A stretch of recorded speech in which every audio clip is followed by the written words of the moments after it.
I knew I was gay long before I joined the Navy, but you know, for my security clearance, I wasn't about to say that I was gay. If I did, you know, and my chances of getting in the Navy was zilch. The damage that the society does to us is all on the inside. You know, you learn never to trust anybody. I served under Don't Ask, Don't Tell, and I wasn't out technically, and when I got in, it was different though. It was still a little hard not being able to be open and honest with the people that I was working with. I put my personal needs and desires to the side to be the best Marine that I could be. My so-called friends found out about me and that I'm gay, and they kind of said, well, you know what, we'll go ahead and keep your secret a secret, but there's some things you have to do for us to do that. The guys that basically put me in that situation, they should have been punished for using that blackmail against me. And my little bit of time in being gay was a bigger punishment than, breaking the sexual harassment policy of the military. When I got out, it was like the fear, this overwhelming weight that was constantly on me of getting found out and getting kicked out. So to have that burden lifted off of me was incredible breath of fresh air. That lasted for about 2 days before I was like, wait a minute, what do I do now? Because all my brothers, I still couldn't tell them. I still couldn't tell them anything. I was ashamed to tell them. I was ashamed of myself. So I immediately, and not on purposely, walled them all off. And when you start to avoid everybody, you're at home, and it just cycles around, I guess, in your mind.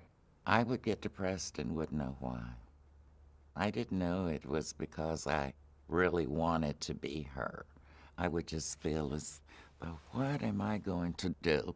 I would just notice changes in my own, behavior, not doing things that I would typically, know to do, sleeping a lot, just agitated, drinking more.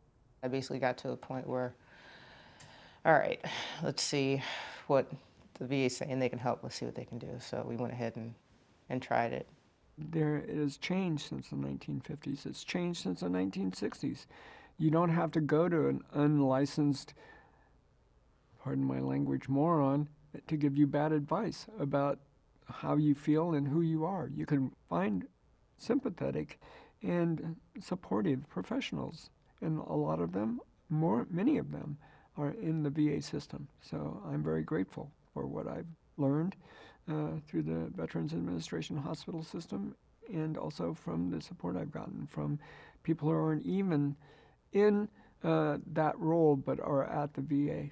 For me, one of the benefits of counseling is that they are able to either, one, see things that I'm not seeing, or they are able to, just through talking it out, I will then have an epiphany about, oh, whoa, okay, this is how this is tied together. The counselor is there to not more than guide, but teach you and have you look at the world a different way.